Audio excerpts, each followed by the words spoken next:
मेले में बहुत सारे मनोरंजन के साधन हैं, खाने पीने के साधन हैं और ऐसे बहुत सारे ऐसे साधन हैं। उन सब चीज़ों को देख करके बालक बहुत ही खुशी मनाने लगता है, बहुत हर्षित हो जाता है। और वैसे भी मेले में जाने के बाद पिता ने उसके लिए खाने पीने के लिए खिलौने आदि बहुत सारे लेकर के उसके हाथ में दे देते हैं।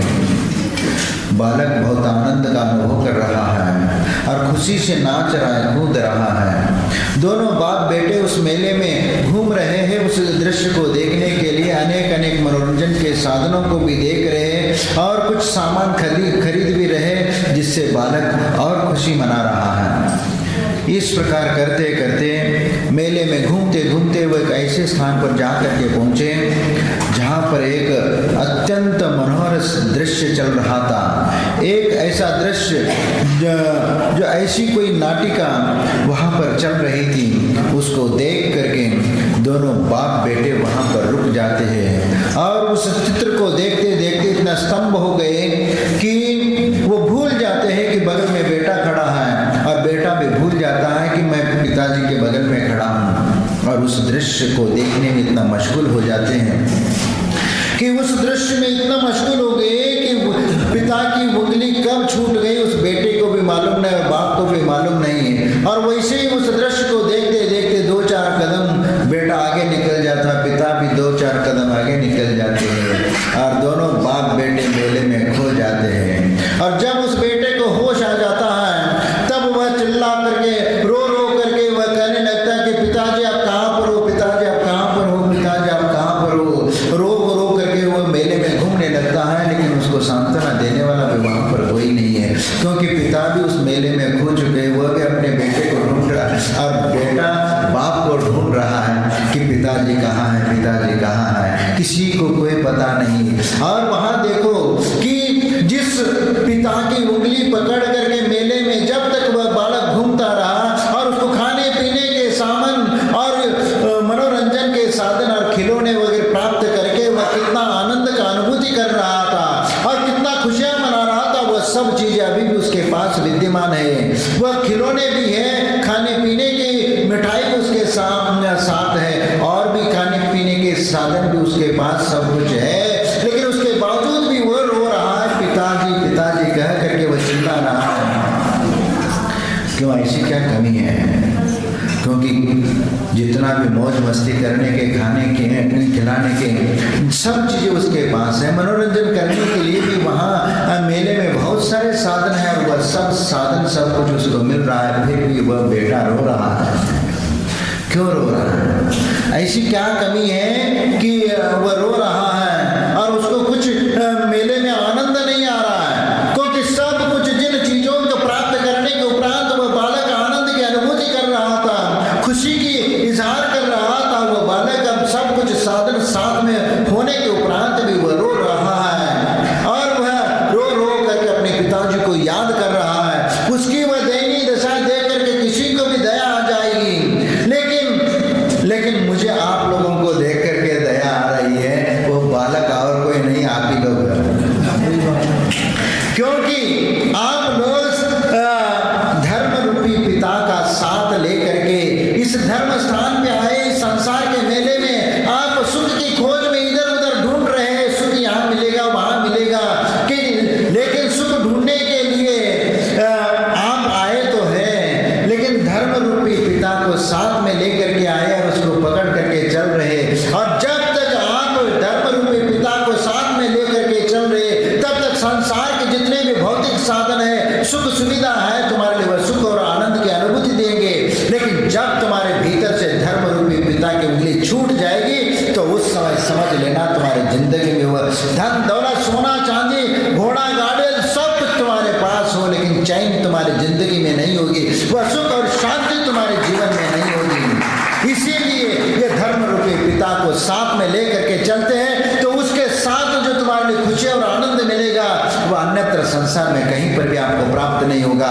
इसीलिए जिनेंद्र भगवान के दरबार में आकर के हम भक्ति क्यों करते, पूजा क्यों करते, यही तो बात है। कल भी आप लोगों से मैंने पूछा था कि आप मंदिर क्यों आते हो, लेकिन आपने अपनी जवाब दे दिया, लेकिन संतुष्टि परक तो जवाब नहीं हुआ।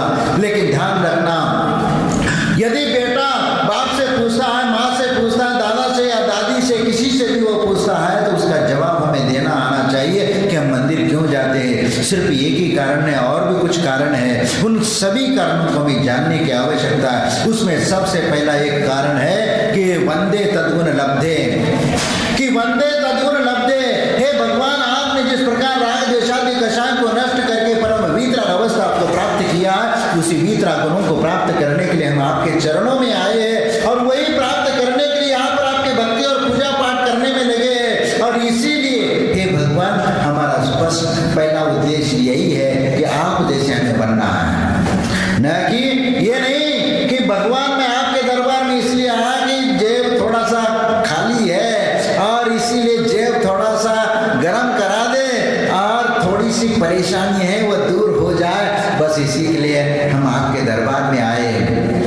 और यदि आप उस उद्देश्य से भी आ जाओगे तो भी तुम्हारा वो पीड़ा दूर हो जाएगी, लेकिन आत्मा का उद्धार नहीं हो सकेगा, क्योंकि तुम्हारा वो उद्देश्य सांसारिक चीजों को प्राप्त करने के लिए है। और सांसारिक चीजों की प्राप्ति के लिए सिर्फ आप अपनी मनोकामना करके अपने स्वार्थ की पूर्ति कर रहे हो, लेकिन उससे तुम्हारा आत्मा का भला होने वाला नहीं है। लेकिन आप यदि जिनेंद्र भगवान की आराधना यदि निस्वार्थ भाव से करते हो तो तुम्हारी जिंदगी में कोई भी ऐसी संपदा नहीं तुम्हें प्राप्त नहीं हो सकेगी, क्योंकि हमारे आचार्य ने यही बताया है कि जिनेंद्र भगवान की आराधना निस्वार्थ भाव से जब करोगे तो पुण्य का संचय अपने आप बढ़ता जाएगा, और पुण्य ही आपके लिए ये धन दौलत और ये वैभव सब कुछ दिला देगा।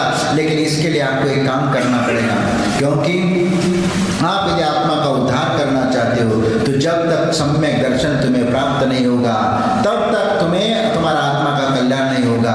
लेकिन उसके पहले यहाँ पर धर्म रूपी पिता कौन है इसको समझने की आवश्यकता है। जब तक हम धर्म रूपी पिता को समझ करके उसके अनुसार चलने का प्रयत्न नहीं करेंगे तब तक हमारा जीवन व्यर्थ है। हम समझ नहीं पाएंगे कि धर्म हम किसको मान रहे हैं, क्योंकि जिस धर्म को मान के चल रहे हो सकता है वह अधर्म हो, जिस धर्म मान करके हम अपनी क्रिया कर रहे हो सकता है वह अधर्म की हिंसा का मार्ग हो। क्योंकि संसार में बहुत सारे धर्म को अनेक रूप से देखने का प्रयत्न करते हैं, और उन सब धर्मों को यदि मान करके अपना धर्म मान करके चलोगे तो उसके माध्यम से तुम्हारा आत्मा का उद्धार नहीं होगा।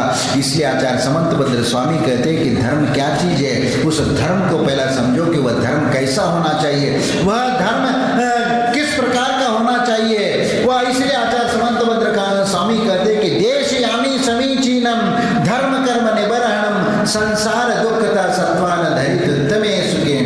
मैं ऐसे समीचीन धर्म का कथन करूंगा, मैं ऐसे समीचीन धर्म का कथन करूंगा जो धर्म कर्म निबर्हणम, जो कर्मों का नाश करने वाला, समाप्त करने वाला, और संसार दुखता सत्वान, जो संसार में जो दुखी जीव है उन दुखों को दूर करा करके, उन दुखों से ऊपर उठा करके धरित उत्तमे सुखे, जो उत्तम स्थान पर ले जाता है, स्वर्ग और मोक्षादि सुखों को में ले जाता है, वह है धर्म। उस धर्म के संग, और इस धर्म में कोई जाति है न पंथ है न पंगड़ है, कोई भी यहाँ पर जाति पंथ पंगड़ का कहीं पर उल्लेख नहीं है। लेकिन जहाँ पर धर्म है वहाँ अधर्म भी सामने आकर के खड़े होगा, लेकिन उसके पहचानने का तरीका है, और उस पहचानने की जरूरत है कि धर्म क्या चीज है और अधर्म क्या चीज है। हम जिस क्रिया को धर्म मान करके कर रहे हो सकता है वह अधर्म की क्रिया कर रहे हो, जो हम अच्छा कर्म समझ करके कर रहे हो सकता है वो पाप की क्रिया कर रहे हो। इसलिए हमारे आचार्य कहते हैं कि विवेक के द्वारा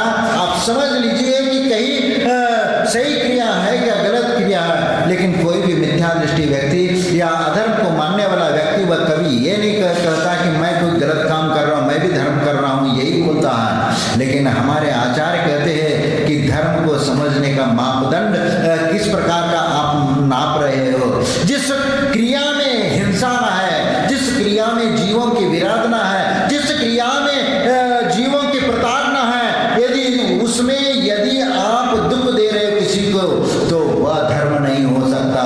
इसीलिए धर्म की बात जहाँ पर आती है अधर्म की बात में वहीं पर आती है। इसलिए पहला अधर्म को समझने की आवश्यकता है कि धर्म क्या चीज है, क्योंकि अधर्म को समझे बिना हम धर्म तो नहीं समझ सकते, और इसीलिए पहला धर्म को समझो। इसलिए आचार्य समर्थभद्र कहते हैं आगे जाकर के कि सदृष्टि ज्ञान वृत्तानि धर्मम धर्मेश्वराविदु यदि प्रत्यनिकानि भवन्ति भवपद्धति।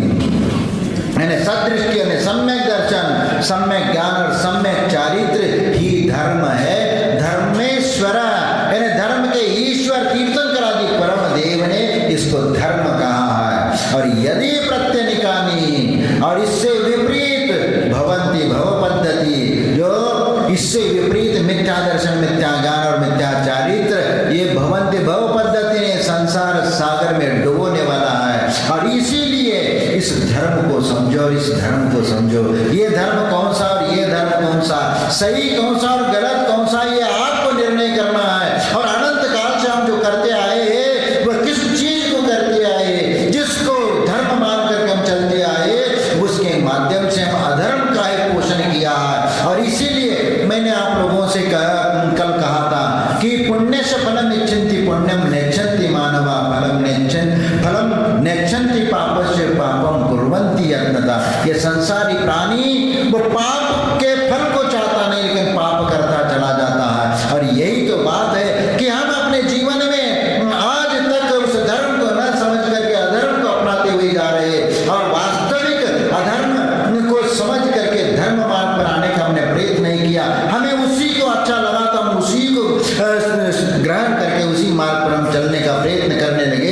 इसीलिए तो हम अनंत काल से संसार में भटक रहे हैं। इस संसार में भटकने से छुटकारा पाने का हमने कभी प्रयत्न नहीं किया कि हम संसार में क्यों भटक रहे हैं, किस लिए भटक रहे हैं, किस कारण से भटक रहे हैं। जब तक हम विचार नहीं करेंगे, जब तक हम इसका चिंतन नहीं करेंगे, तब तक हमारा आत्मा का उद्धार नहीं होगा।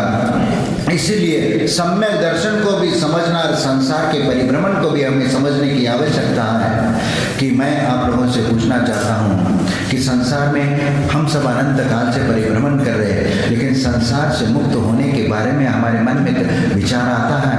हाँ महाराज आता है, विचार तो आता है, लेकिन हमारा आचरण कहाँ पर है, हमारे चरण कहाँ पर पड़ते, हम अपने जीवन में क्या ग्रहण करते और क्या स्वीकार करते। कभी इसके बारे में विचार किया, कभी अपने बारे में विचार किया कि मैं यहाँ पर मनुष्य जीवन में आया तो मैं कहाँ से आया, किधर से आया, मैं कौन हूँ और मेरा कर्तव्य क्या है, आदि के बारे में कभी हमने विचार करने का प्रयत्न किया।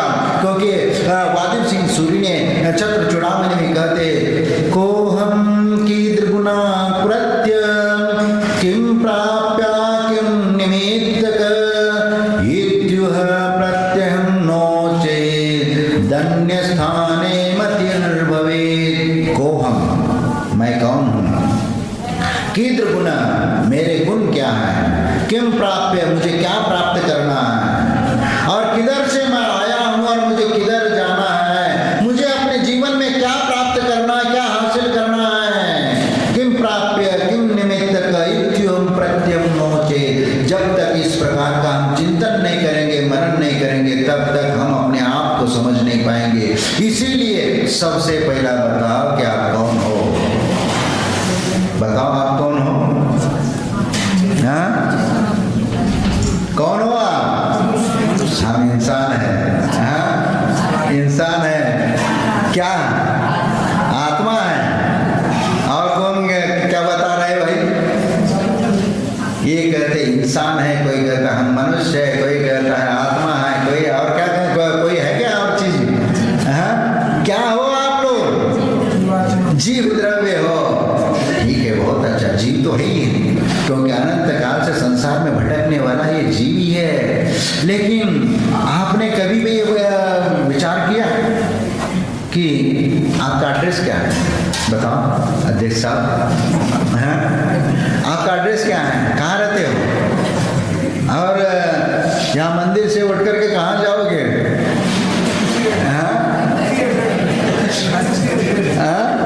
उसी एड्रेस पे जाएंगे जहाँ से आए। नहीं, वही से हम पूछ रहे हैं कि आपका एड्रेस कौन सा है, कम से कम मालूम तो पड़े कि आप कहाँ से है। क्योंकि जैसे आप तीर्थ यात्रा में निकलते हो, सम्यक शिखर जी गए, गिरनार चले गए, और वहाँ कोई आपका कोई मित्र मिल जाता है, या कोई वहाँ परिचित या परिचय बढ़ा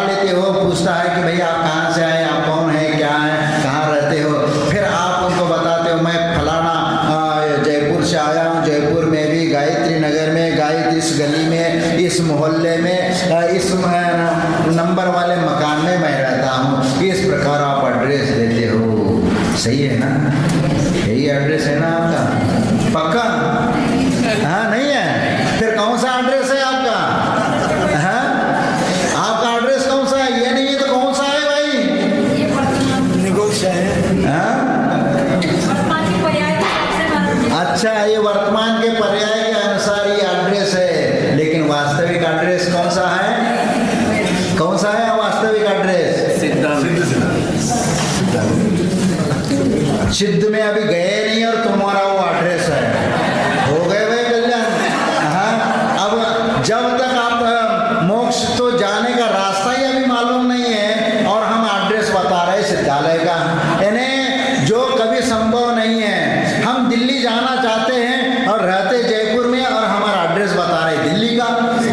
हाँ, तो कोई भी यदि दिल्ली ढूंढने चला जाएगा, वहां मिलोगे क्या आप वहां पर? कि ऐसा नहीं है। मैं बताता हूँ तुम लोगों का एड्रेस कौन सा है, क्योंकि तुम्हारा एड्रेस है एक श्वास में 8-10 बार जन्मो मरो भरो दुख भार, निकसी भूमि जल पावक भयो, पवन प्रत्येक वनस्पति थयो। एक श्वास में 18 बार जन्म लेना और 18 बार मरण को प्राप्त करना, यह तुम्हारा एड्रेस है। ये कौन सा एड्रेस है? किस जगह का है? ये निगोद का है, क्योंकि निगोद में हमारा सबसे समय अधिक निकला हुआ, अनंत काल हमने उस निगोद पर्याय में व्यतीत किया। एक श्वास में 18 बार जन्म लेना और 18 बार मरण को प्राप्त करना, यह जन्म मरण का दुख हमें अनंत काल से व्यतीत किया। और जो त्रस पर्याय है, त्रस पर्याय तुम्हारे लिए सिर्फ 2000 सागर वर्ष के लिए मिला है। और 2000 सागर वर्ष में यदि अपना आत्मा का कल्याण करना चाहते हो तो कर लेना, नहीं तो दोबारा लौट करके तुम्हारा वह निगोद में जाना पड़ेगा। यही तुम्हारा एड्रेस है। ये तो तुम यात्रा के लिए आए हो। जिस प्रकार समय शिखर जी की यात्रा के हैं, 1 महीना 2 महीना घूम करके आप अपने एड्रेस पर जैसे आ जाते हो, उसी प्रकार यह संसार की यात्रा में आप एक इंद्री से लेकर के 2 इंद्री, 3 इंद्री, 4 इंद्री, 5 इंद्री की यात्रा कर रहे हो। और वो करते करते इस मनुष्य पर्याय में आए हो, और मनुष्य पर्याय में यदि अपना आत्मा का भला कर दोगे तो ठीक है, नहीं है तो तुम्हारी यात्रा पुनः जहां से निकले थे वहीं पर जाना पड़ेगा। ये विचार करो, यदि लौट करके 2000 सागर वर्ष में यदि निगोद की ओर यात्रा करना है और 2000 वर्ष में यदि आत्मा का उद्धार करना है, ये तुम आपको विचार करना है। आप क्या करना चाहते हो? अपने घर जाना चाहते हो क्या, या अपना उद्धार करना चाहते हो, या भविष्य का जो हमारा शाश्वत सुख है उस शाश्वत सुख को प्राप्त करना चाहते हो, तो शाश्वत दुख को हम अंगीकार करना चाहते हैं। ये विचार हमारा है। हमें क्या करना है, ये विचार भी हमें करना है। तो बताओ कि हम 2000 सागर वर्ष के लिए यह त्रस पर्याय मिली है, और इस 2000 सागर वर्ष में मनुष्य पर्याय सिर्फ 48 बार आपको मिलता है। 48 बार में पुरुष पर्याय 8 बार, स्त्री पर्याय 16 बार और नपुंसक पर्याय 24 बार मिलता है। तो इसमें देख लेना, 48 बार में आपको आत्मा का उद्धार करना है क्या नहीं करना है। 2000 सागर वर्ष में सिर्फ 48 बार मनुष्य पर्याय मिलेगा। हाँ, एक दूसरा विकल्प ये भी है कि 16 मनुष्य पुरुष पर्याय, 16 स्त्री पर्याय और 16 नपुंसक पर्याय, ऐसा भी एक भेद आता है। लेकिन ज़्यादातर यही गिना जाता है कि 8 पुरुष पर्याय, 16 स्त्री पर्याय और 24 नपुंसक पर्याय, इस प्रकार का उल्लेख मत आता है। दोनों हम लोगों के, क्योंकि इसी युग में हम जन्मे हैं जहाँ पर 2-2, 3-3, 4-4 मत सामने आ जाते हैं, लेकिन क्या करें, हम उसी को मान करके चलते हैं। अब जब कीर्तन करके भगवान के समूह श्रवण जाएंगे, पूछेंगे भगवान इसमें से कौन सा सही है कौन सा गलत है, ये तो हम बाद में पूछेंगे। लेकिन अभी तो ये मान करके हमें चलना पड़ेगा कि ये भगवान हम जिस मार्ग से हम चल रहे हैं वह सही है या गलत है, क्योंकि हमें अपना आत्मा का कल्याण करना चाहते हैं, आत्मा का उद्धार करना चाहते हैं। तो 48 मनुष्य पर्याय है, और इसी 48 बार मनुष्य पर्याय में अपना आत्मा का उद्धार करना चाहते हो, या पुनः उस निगोद की ओर यात्रा करके निगोद में जा करके वही या 18 बार जन्म लेना, 18 बार मरण का दुख वो भोगना चाहते हो, ये आपके ऊपर है। आपको क्या करना है, इसीलिए इस संसार मोह माया से छूटना चाहते हो और जिनेंद्र भगवान के दरबार में आए हो। तो आचार्य समंतभद्र स्वामी कहते हैं कि सदृष्टि ज्ञान वर्तानि धर्मम धर्मेश्वराभिदु, यानी सम्यक दर्शन, सम्यक ज्ञान और सम्यक चारित्र्य धर्म का स्वरूप है और यह कर्मों का नष्ट करने वाला है और इससे विपरीत मिथ्या दर्शन, मिथ्या ज्ञान, मिथ्या चारित्र्य संसार मार्ग में खाई में ले जाने वाला है। इसमें से कौन सा स्वीकार करने चाहते हो? धर्म आपके सामने और अधर्म भी आपके सामने है। एक तो मोक्ष की ओर ले जाने वाला, एक तो निगोद की ओर ले जाने वाला, दुर्गति की ओर ले जाने वाला। इसमें से किसको आप स्वीकार करना चाहते हो? हमें लगता है कि आप धर्म को ही स्वीकार करेंगे। पक्का है ना? हाँ, पक्का है। लेकिन कर्म कौन सा करेंगे? अधर्म का करेंगे।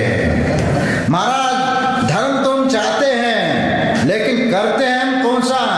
महाराज वो भी हम करते हुए आवश्यक है। मोह माया ममता वो छूटता नहीं है, इसीलिए वो करना पड़ता है। इसलिए हम कौन सा कार्य करते हैं? अधर्म का कर्म करते हैं। और मांग कौन सी रखते हैं? सुख शांति की रखते, मोक्ष सुख की चाहते हैं। ये कभी संभव है क्या? हम एक म्यान में दो तलवार तो कभी रह नहीं सकती है। संसार मार्ग भी और मोक्ष मार्ग भी दोनों एक म्यान में कैसे रह सकते हैं? भाई एक कोई प्राप्त करना है करो। संसार में वह यदि अपनाना चाहते हो तो संसार है, यदि मोक्ष मार्ग को अपनाना चाहते हो तो मोक्ष का मार्ग है। कोई एक रास्ता तुम्हें मिलेगा, दो रास्ते चलने के लिए नहीं मिलेंगे। इसीलिए आप यदि एक म्यान में दो तलवार रह करके चलना चाहते हो, ये तो कभी संभव नहीं है। और इसीलिए आत्म कल्याण का उद्देश्य लेकर के यदि मोक्ष मार्ग में चलते हैं तो सबसे पहले सम्यक दर्शन को प्राप्त करना जरूरी है। सम्यक दर्शन से आपका मोक्ष मार्ग निहित होता है। और इसीलिए सम्यक दर्शन कैसे प्राप्त किया जाए?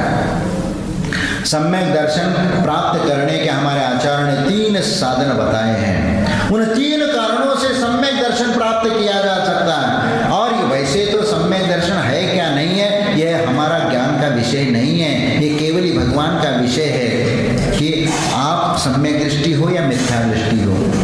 अब सम्यक दृष्टि हो तो हमारे आचार्य ने उसका कारण बताया। एक सामान्य से बाह्य रूप में 4 कारण बताए। प्रशम, संवेग, अनुकंपा और आस्तिक्य। इन 4 गुणों से हम कह सकते हैं कि सम्यक दर्शन इसके भीतर होना चाहिए। प्रशम का मतलब जिसके कषाय शांत हो गई है।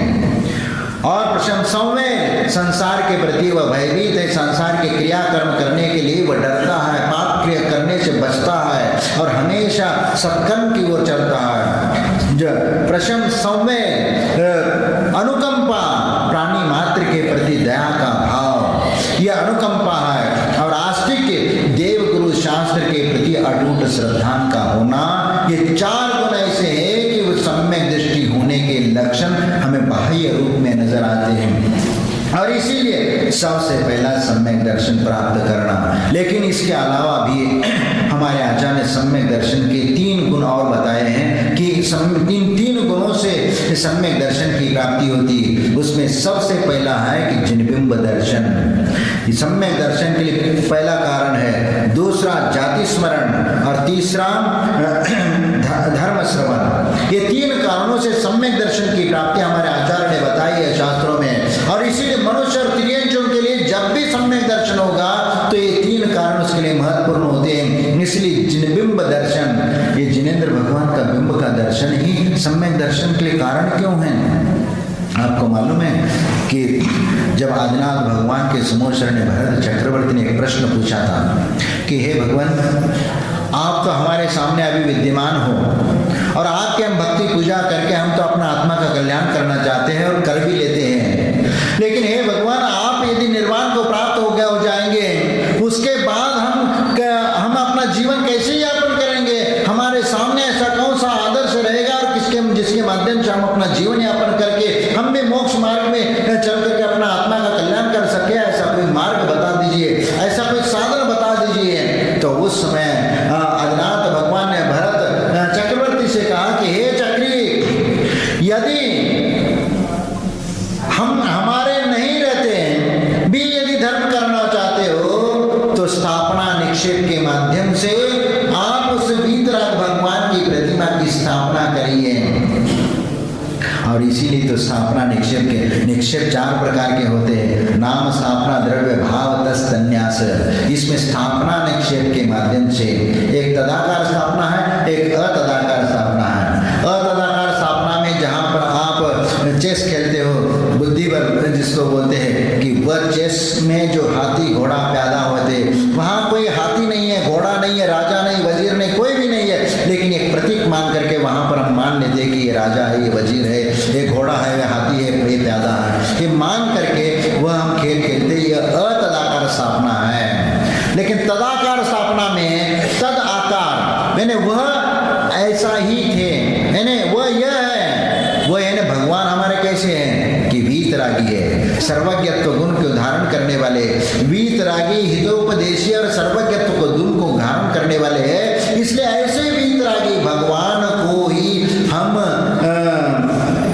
मान करके चलते हैं, क्योंकि वही हमारे लिए पथ प्रदर्शन करने वाले हैं, वही मोक्ष मार्ग पर ले जाने वाले हैं। और इसीलिए ऐसे वीतरागी भगवान को हम सामने ला करके रखते हैं। और इसीलिए इस वीतराग भगवान की प्रतिकृति के रूप में एक पत्थर में भी एक अनगढ़ पाषाण को एक आकार दे करके वीतराग रूप उसको बना लेते हैं, और उसके बाद भी प्रतिष्ठित नहीं मानते, उसको पूजा के योग्य नहीं मानते, क्योंकि मूर्ति तो बना दिया।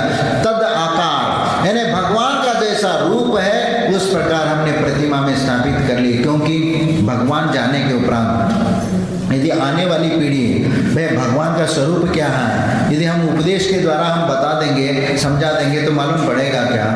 आप ये बताओ कि भगवान का ऐसा रूप है, वीतरागी, सर्वज्ञ, हितोपदेशी, सिर्फ प्रवचन देने मात्र से क्या वीतराग स्वरूप का आपके दिमाग में वो रूप आएगा क्या?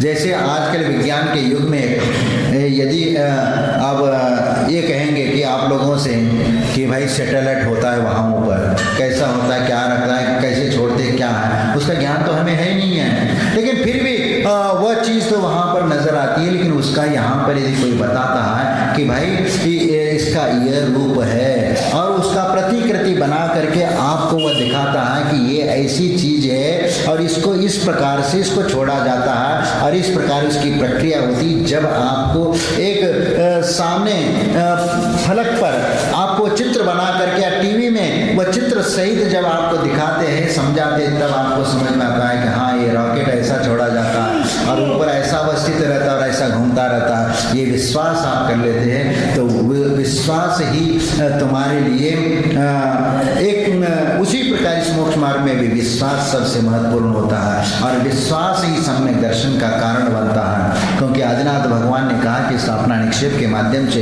इस वीतराग मुद्रा को एक करके हम स्थापित कर लिया, ताकि आने वाली पीढ़ी भी उनको समझ सके कि हमारे भगवान इस रूप में हैं और इस रूप की आराधना करेंगे, पूजा करेंगे। तो आदिनाथ भगवान ने कहा कि इस प्रकार स्थापना निक्षेप के माध्यम से भगवान की उस वीतराग मुद्रा को एक पाषाण में उकेर करके उसकी स्थापना करिए, क्योंकि पंच कल्याण के माध्यम से आप बीजाक्षरों से उनका संस्कार करके उनकी सूर्य मंत्र दे करके प्रतिष्ठित करिए, और उसके उपरांत आप उनकी पूजा पाठ करिए। तो निश्चित है कि जो साक्षात भगवान की पूजा पाठ करके जो तुम्हारी विशुद्धि बढ़ती, तुम्हारा आत्मा का उद्धार होता है, वह भी इस कली युग में भी इनकी आराधना करने से, इस स्थापना निश्चय के माध्यम से उस प्रतिमा की भक्ति करेंगे, स्तुति करेंगे, स्तवन करेंगे, तो उतनी असंख्यात कर्म की निर्जरा तुम्हारी होगी। और तब से भरत चक्रवर्ती ने 72 जनालयों का निर्माण कैलाश पर्वत पर किया। 500 धनुष के वह मूर्तियां वहां पर उनने बना करके 72 जनालयों का निर्माण किया, और 72 जनालयों का निर्माण किया। तो आज वो कहाँ पर है? कैलाश पर्वत पर है। तो कैलाश पर्वत पर है तो वहाँ दिखते क्यों नहीं है? दिखते नहीं है, लेकिन वह है वहाँ पर, लेकिन हम लोगों को वहाँ तक पहुँचने की क्षमता हमारे भीतर नहीं है, क्योंकि वह बर्फ के नीचे दबे हुए हैं और वहाँ कोई सामान्य व्यक्ति नहीं जा सकता। एक कुछ समय पहले एक लामची दास जी भूटान देश में हुए ब्रह्मचारी, वह ब्रह्मचारी थे, और उन्होंने एक बार कैलाश यात्रा को लेकर के उन्होंने अपना यात्रा का वर्णन किया था। एक पत्र आता है, उनने एक लेटर लिखी थी, वह लेटर आजकल कुछ छपा हुआ भी मिलता है कैलाश यात्रा के नाम से। उनने चीन तिब्बत होते हुए वहाँ उनने यात्रा की थी, उसमें 18 वर्ष लगे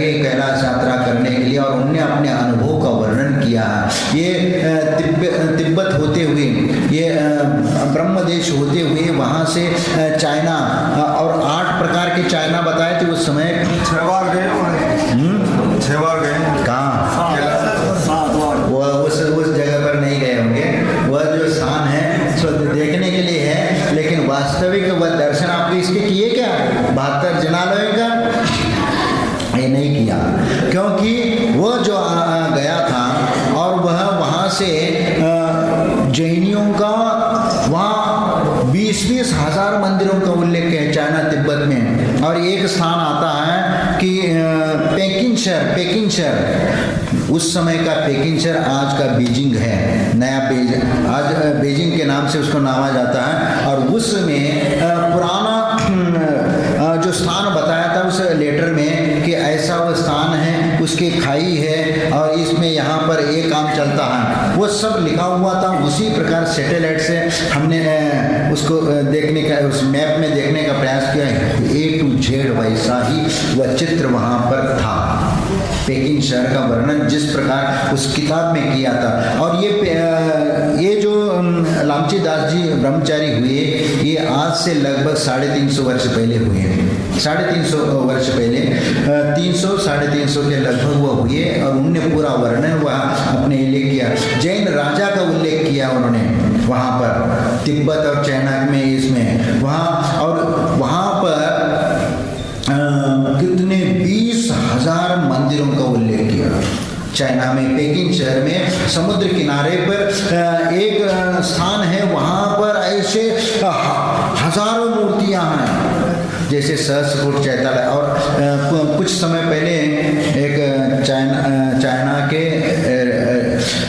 रेडियो से प्रसारित हुआ था, भारत के रेडियो में भी वो आया था कि एक स्थान है जहाँ पर पत्थर के ऊपर पद्मासन मुद्रा में ऐसे छोटी 5 इंची 8 इंची ऐसे प्रतिमाएं बनी हुई है। चाइना में एक स्थान बताया, तो वहाँ पर जो प्रतिमा वहाँ कहाँ से आ गई?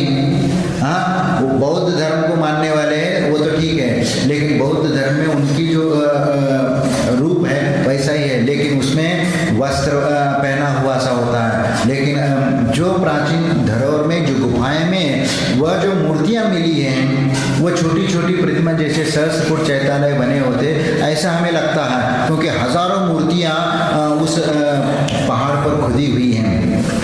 तो 20,000 मंदिरों का उल्लेख, आप विचार करो कि चाइना में समुद्र किनारे, और उसमें ये बताया कि इस गर्मी के दिनों में जेठ मास में यहाँ पर एक मेला होता है और इसमें 2 करोड़ लोग यहाँ पर आते हैं।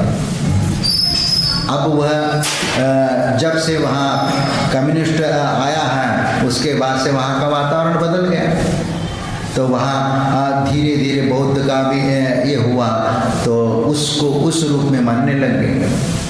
इसलिए कई एक बांग्लादेश ब्रह्मदेश की तरफ जाते समय कामरू देश है आसाम के पास, कामरू, तो वहाँ कामरू के एक पहाड़ है, सूर्य पहाड़ या जो भी है, वहाँ पर एक बाहुबली की प्रतिमा का उल्लेख किया है। लेकिन वो जो बाहुबली की प्रतिमा है ऐसे आशीर्वाद मुद्रा में है, उसमें उल्लेख किया है कि वो आशीर्वाद मुद्रा में वो बाहुबली की प्रतिमा है जो उपदेश देते हुए उसका उल्लेख किया है। और ऐसे एक स्थान आता है कि ब्रह्मदेश के इसमें कि वहाँ बहुत सारे ऐसे मंदिर है जो आज तक वह बंद पड़े थे, वह शिखरबंद मंदिर थे, और ये कुछ समय पहले उसको खोला गया। वहाँ जो प्रतिमाएं मिली ऐसे पद्मासन मुद्रा वाले दिखे, लेकिन वह बौद्ध का समझ करके उसको वो एक करने लगे। वह एक फोटो पेपर में आया था, वह हमने कहीं रखा था, उसका फोटो निकाल करके वह उनके जो मंदिर शिखर वाले बने हुए थे, क्योंकि वहाँ थोड़ा सा अलग ढंग का मंदिर शिखर बनता है, तो वो पूरा वर्णन ऐसे एक नहीं सैकड़ों मंदिर वहाँ पर, ये एक तीर्थ स्थान जैसा वह स्थान है कि एक यहाँ बना, एक वहाँ, ऐसे ऐसे अलग अलग स्थान पर। तो जैन धर्म एक समय में पूरे विश्व में था उस समय, लेकिन आज हम लोगों के कारण ही आज स्थिति बनी है। लेकिन ठीक है, कोई बात नहीं, क्योंकि जौहरी जो होता है उसके दुकान में ग्राहक तो बहुत कम होते हैं लेकिन माल जो होता है चौका होता है। हाँ, चौका होता है क्योंकि उसमें नकली माल नहीं मिलेगा, वहाँ तो असली माल मिलेगा। लेकिन ठीक है, आज इस कली युग में भी एक छोटा सा भी है समाज है, लेकिन सत्य के ऊपर, अहिंसा के ऊपर वह चलता है, तो वह जितना चौका है उतना दुनिया इसी मार्ग पर चल रही है। वो माने ना माने, लेकिन अहिंसा, सुख और शांति को लेकर के वो भी चलना चाहती है, लेकिन मार्ग बताने वाला कोई नहीं है।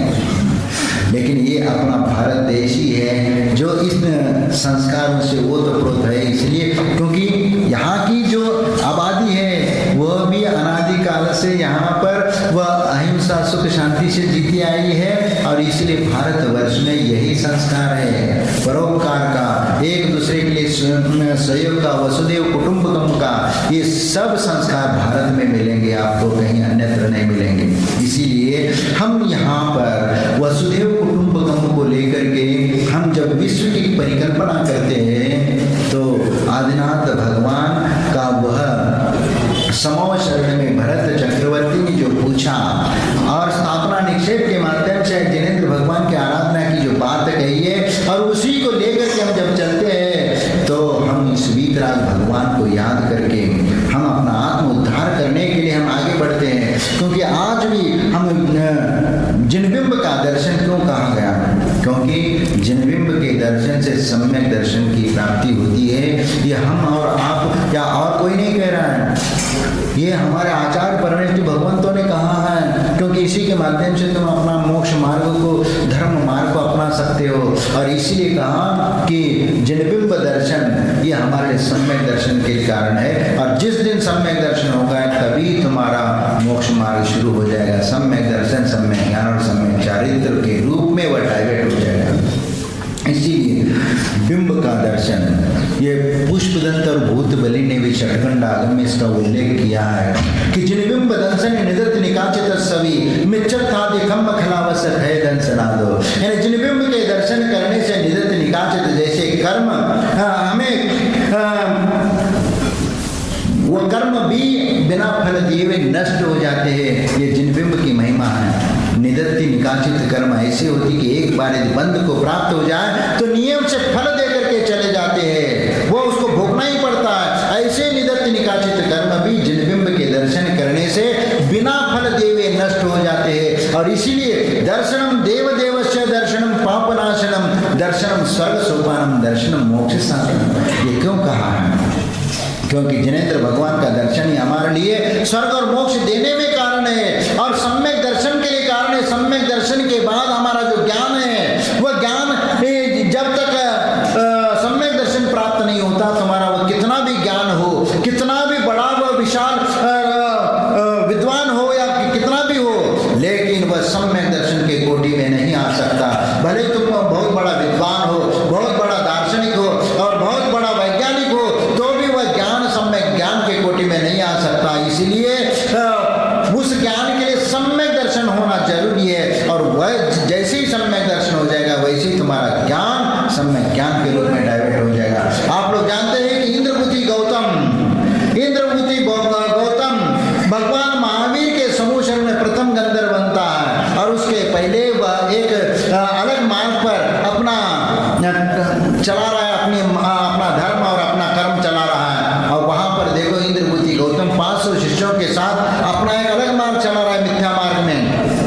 लेकिन जब इंद्र देखता है कि यही तो गंधर्व बनने वाला है, तो यही गंधर्व बनने वाला है, तो उसके लिए फिर उसको बुला करके लाना पड़ा और ला करके खड़ा करना पड़ा। तब उनको मानस स्तंभ को देख करके उनके होश उड़ गए, और वह उसको जो मिथ्या धारणाएं थी वह समाप्त हो जाती है, वह सम्यक दर्शन प्राप्त कर लेता है और समूह शरण में एंट्री हो जाती है। समूह शरण में जा करके वैराग्य हो जाता है भगवान की वीतराग मुद्रा को देख करके, और वहीं पर दीक्षा ग्रहण कर लेती। जैसी दीक्षा ग्रहण कर ली वैसे मन पर ज्ञान हो जाता है, और मन पर ज्ञान हो गया और भगवान के वह गंधर पीठ पर बैठ करके तुरंत वह भगवान की दिव्य देशना करना शुरू हो गई। क्योंकि जब तक वह समूह शरण में नहीं आया, वह तो बहुत बड़ा विद्वान तार्किक पंडित था, और 500 शिष्यों ने